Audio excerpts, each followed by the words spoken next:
Et si je changeais le ciel de cette photo?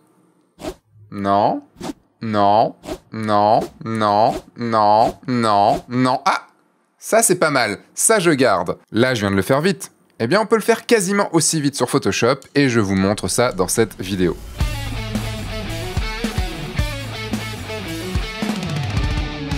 Bonjour, je suis Sébastien Roignan et vous êtes bien dans un nouvel épisode de F1.4 et un épisode consacré à une nouveauté de Photoshop. Alors une nouveauté qui date d'il y a quelques mois quand même, mais bon, cette année je suis un peu en retard sur les nouveautés, donc c'est pas grave. Le remplacement de ciel directement sur Photoshop. Alors oui, on peut le faire depuis quelques temps sur Luminar, tout ça et tout, mais restons sur notre logiciel favori, Photoshop. Je vais vous montrer rapidement comment on le fait, je vais vous expliquer les quelques options disponibles, je vais vous montrer ça sur quelques images, vous montrer quand même les limites de cet outil quand même parce qu'il y en a, et à la fin je vous parlerai quand même de ce que ça implique, parce que ça implique quand même pas mal de choses. Allez, c'est parti, nous voilà donc sur Photoshop, et j'ai ma photo ici, que vous avez pu voir dans l'avant-générique. J'ai ici mon arrière-plan, et je vais aller dans Édition, remplacement du ciel. Voilà. Et vous voyez que ça travaille un petit peu. Pourquoi? Parce que là, il commence à faire son détourage. Et vous voyez, hop, j'ai quasi rien fait. J'ai cliqué sur un bouton, j'ai rien fait, et j'ai ça. C'est pas si mal. Et ça fait peur quand même un peu.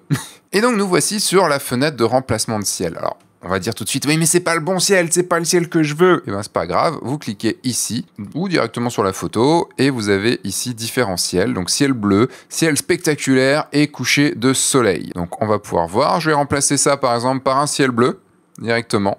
Et bam, ciel bleu. Alors, c'était comment à l'origine?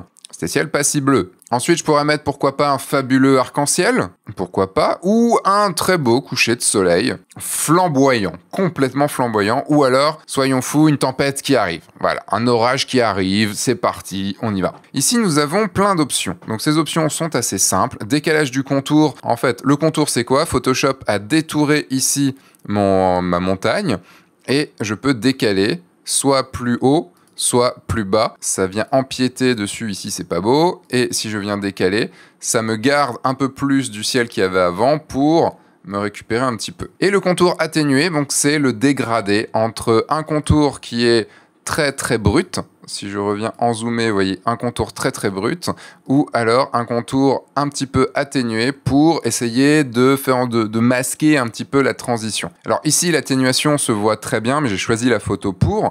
Vous avez ici donc très peu d'atténuation et ici beaucoup d'atténuation. Et ça, il faudra le régler pour chaque image puisque ça dépendra de votre image. Ici on a les réglages du ciel, donc on a la température, donc un ciel plus froid, un ciel plus chaud, voilà, ça dépend de ce que vous souhaitez. Et si vous regardez bien, là on est d'accord, on voit pas le ciel. Je vais changer la température du ciel. Et vous allez voir que ça agit sur le reste de la photo. Et c'est ça qui est bien, c'est que Photoshop n'est pas trop con, il agit quand même sur le reste de l'image. Donc il y a la température et bien sûr la luminosité du ciel, plus ou moins lumineux. Et l'échelle, c'est l'échelle du ciel qu'il y a derrière. Vous voyez, là, on est plus zoomé dans l'image, là, on est moins zoomé. Et ce qui est bien, c'est qu'avec l'outil là de déplacement, on peut bouger aussi le ciel dans l'image, faire une symétrie du ciel si on trouve que ça va mieux dans ce sens-là, si par exemple le soleil n'arrive pas dans le bon sens, et on peut vraiment régler un petit peu tout ça. Je continue, alors j'ai fait les réglages du ciel, je vais aller dans les réglages de premier plan, donc le mode d'éclairage, bon, superposition ou produit, généralement le produit marche mieux, mais ça dépendra également de votre image.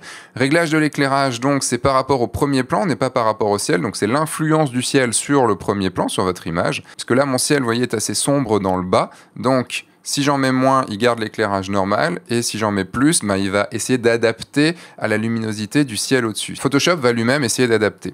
À vous, après, de gérer. Et le réglage des couleurs, c'est qu'on met plus ou moins les couleurs du ciel. Vous voyez, on a des couleurs très vertes. Là, on a des couleurs beaucoup plus chaudes, puisque c'est un ciel qui est quand même assez chaud. Et la sortie, bon, à la sortie, vous avez le choix entre dupliquer le calque et nouveau calque. Faites pour moi nouveau calque, ça vous crée plein de calques qui sont plutôt cool. Je fais OK. Et là, vous voyez qu'il y a plein de calques qui ont été créés. Je vais les détailler avec vous. Donc ici, on a le ciel. Donc c'est le calque du ciel derrière. On peut voir ici, en appuyant sur Alt, clic gauche sur le masque de fusion. Là, le masque de fusion qu'il a lui-même créé. Alors on voit qu'il n'est pas génial, puisque on voit un petit peu les nuages quand même derrière. Il aurait peut-être pu un peu mieux gérer les choses. Des fois, ça va se voir, des fois, ça va pas se voir. Ensuite, on a quoi? Au-dessus, on a les réglages du ciel, donc avec la température du ciel et la luminosité du ciel qu'on peut venir modifier. Si on trouve que là c'était pas assez lumineux, on peut venir ici le remplacer, enfin pas le remplacer, le modifier. Pareil pour la température, avec ici la balance des couleurs, donc plus jaune, plus bleu, enfin voilà, vous pouvez gérer, on peut même se dire plus magenta comme ça, waouh, c'est beau! On peut vraiment faire tout et n'importe quoi, c'est un petit peu le danger aussi. Et les deux calques en dessous, ce sont les réglages du premier plan, donc ils vont agir sur le premier plan, puisque le ciel est en arrière-plan. Le premier plan, voilà, donc là, l'éclairage du premier plan avec, si on regarde en mode normal, avec une opacité à 100%, vous voyez qu'il n'agit pas tout à fait normalement. Il va venir mettre plus ou moins de luminosité à certains endroits. Et la couleur du premier plan que je peux venir modifier. Et là, nous avons des courbes.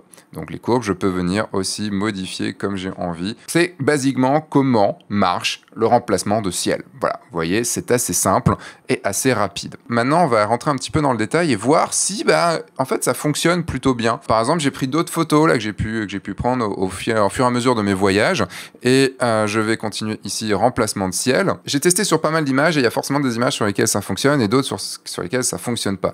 Ici, on a une terre assez rouge, donc ça fonctionne plutôt bien. Là, ça fonctionne bien parce que j'avais un ciel bleu derrière aussi. Donc sur cette image, ça va fonctionner. Pourquoi ça va fonctionner plutôt bien sur cette image? Parce qu'on n'a pas un gros soleil qui vient mettre des ombres. Pas comme sur cette photo-ci, où là, il y avait un très gros soleil, vous voyez, gros ciel bleu, avec des belles ombres, puisqu'on était, je crois, en plein après-midi, en plein gros cagnard en Nouvelle-Zélande. Et si je fais édition remplacement de ciel et que je remplace le ciel par des gros nuages, ça marche pas. En fait, là, ça marche pas parce que c'est pas logique.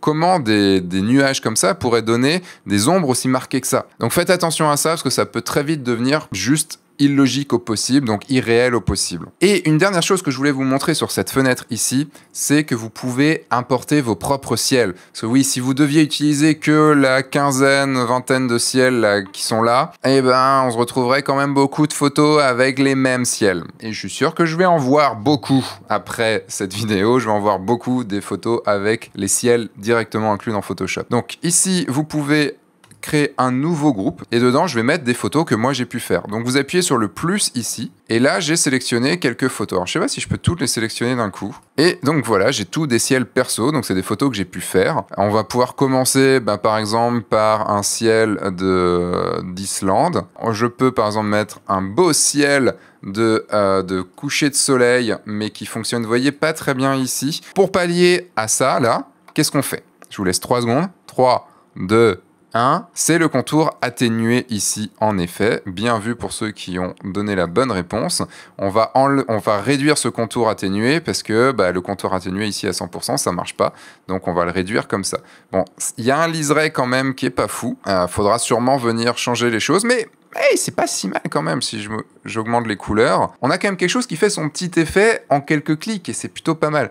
Et si je viens ici mettre ce ciel absolument spectaculaire que j'ai eu un soir depuis mon bureau, quand même, en gros on peut faire tout ça, ce qui est plutôt cool. Voyons voir sur une photo comme celle-là, où on a un soleil qui est assez diffus, enfin un soleil, une lumière qui est assez diffuse. Là, remplacement du ciel par des nuages, et là, ça peut fonctionner. Ça va même rajouter des montagnes derrière qui n'existent pas, donc on va éviter ça. Je vais peut-être mettre une échelle un tout petit peu plus grande, vous voyez que ça augmente très vite quand même. Mais si ici je me mets par exemple sur celui-là, là ça va pas du tout être bon, même si je fais un réglage couleur comme ça. On a une lumière qui vient de l'arrière-plan, avec une lumière assez forte quand même, et c'est pas possible qu'on ait cette topologie de lumière là sur la mer. Donc là, ça fonctionne pas. Je vais passer à une autre image ici en Nouvelle-Zélande, une image un peu plus complexe. Vous voyez ici, il y a un grand ciel, puis il y a la plage, donc avec la mer, les vagues, et les petites montagnes derrière. Donc édition, remplacement du ciel, et on va voir directement avec le gros ciel de fin de journée, qu'est-ce que ça fait? C'est pas si mal. C'est pas si mal. Je vais augmenter les couleurs. Mais déjà, c'est pas si mal. Après, il y a un gros truc, c'est que ce beau ciel, normalement, devrait se réfléchir dans l'eau. Donc là, vous comprenez qu'il faudrait venir modifier notre image pour venir rajouter un peu de reflet dans l'eau. Alors, pas le reflet exact, mais au moins des touches de couleur pour que ça puisse vraiment fonctionner. Il y a beaucoup de logique à trouver derrière. Et je vais vous montrer une photo bien plus compliquée, puisqu'ici, on a des grues avec un bâtiment en construction. Donc là, édition, remplacement du ciel. On a quelques nuages aussi. Le fin de journée va pas marcher. Ça marche. Non, ça marche pas. Ici, ça marche pas du tout. Mais si par exemple, ce ciel, je voulais vraiment un ciel bleu, Imaginons parce que j'avais un ciel avec des nuages. Là, il m'a mal fait parce qu'il m'a quand même pris les nuages derrière, donc c'est pas ouf. Donc pour faire ça, il vaut mieux prendre un ciel avec des nuages comme ça. Comme ça, ces nuages ici ne se voient pas. Et on va juste pouvoir aller voir comment ça gère.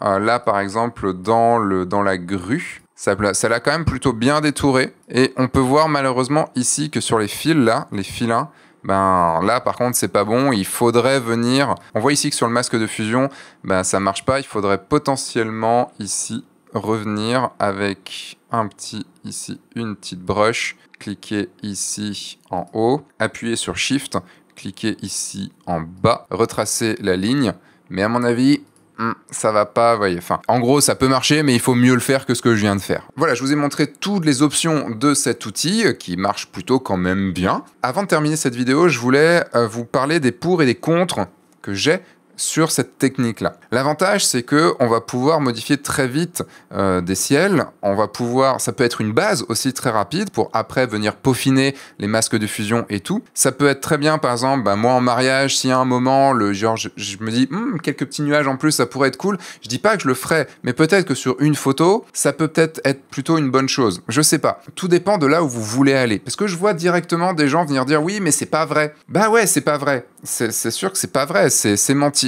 Et c'est là où ça me pose un petit peu souci. Tout dépend le pourquoi on fait et dans quel but on utilise cet outil-là. Si vous utilisez cet outil en vous disant, bon, là j'ai une photo des falaises d'Étretat et le ciel était bleu, ça m'emmerde, je voulais quand même de la tempête, donc je vais rajouter de la tempête. Non, ça peut pas fonctionner parce que le ciel était bleu, la lumière n'était pas bonne, n'était pas bonne pour de la tempête, la mer n'est pas houleuse, vous voyez, il y a plein de choses qui ne vont pas fonctionner. C'est un outil pour moi que je vais utiliser, qui est très bon, très fort, il n'y a pas de souci, mais par contre, il va être sûrement très très mal utilisé par beaucoup de personnes, parce que ces personnes n'ont pas l'œil pour se dire ça marche et ça marche pas. Je vous ai dit dans une ancienne vidéo que pour qu'une mise en scène fonctionne, il fallait que l'œil ne décèle aucun problème. Le truc, c'est que notre œil à nous, tous les jours, il est habitué à la vraie lumière. C'est-à-dire que quand on sort, quand on est là, même là, avec ces lumières-là qui m'éclairent, ça fait une ombre, ça fait une certaine couleur, et je suis habitué à cette lumière-là. En étant habitué à cette lumière-là, mon œil, il va instinctivement savoir si c'est faux ou si c'est vrai. Si l'œil des personnes qui regardent vos photos va déceler ça, même si la personne ne va pas comprendre ce qui se passe, se dire il a changé le ciel, ça se voit là. Non, cette personne va pas forcément se dire ça. Elle va juste dire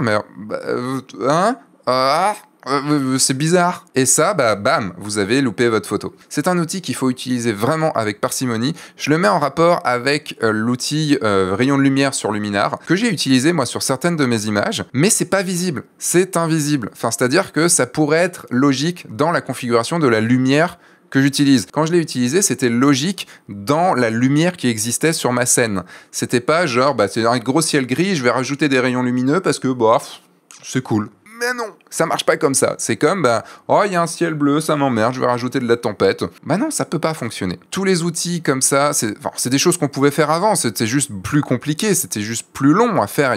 On pouvait très largement le faire avant. Et comme c'était plus long, il y avait moins de monde qui le faisait. Là, on peut le faire en 3 clics, donc ça veut dire que n'importe qui peut le faire. C'est ça qui est problématique parce que ce sont des personnes qui n'ont pas encore habitué leur œil, qui n'ont pas passé des heures, des dizaines d'heures, des centaines d'heures, des milliers d'heures à comprendre ce qui fait une belle image, ce qui fait qu'une image marche, ce qui fait qu'un effet de lumière fonctionne, ce qui fait qu'une lumière est logique, c'est ça, en fait, qui va être très problématique et sûrement qui va faire en sorte que je vais dire peut-être dans une future vidéo que le remplacement de ciel, c'est une mauvaise pratique, que le remplacement de ciel, c'est le mal. Et non, et pourtant non. Tout dépend le pourquoi vous l'utilisez et si c'est cohérent avec l'image que vous avez, avec le ciel, la lumière, surtout la lumière que vous aviez au moment de la prise de vue. Voilà, vous savez maintenant une nouvelle chose sur Photoshop. Moi, je vous dis à dans 2 semaines pour une nouvelle vidéo sur F1.4 et logiquement, ce sera pour le retour des critiques de l'été. Je vous fais des bisous, à dans 2 semaines. Entre-temps, sortez, faites des photos et surtout, amusez-vous. Au revoir.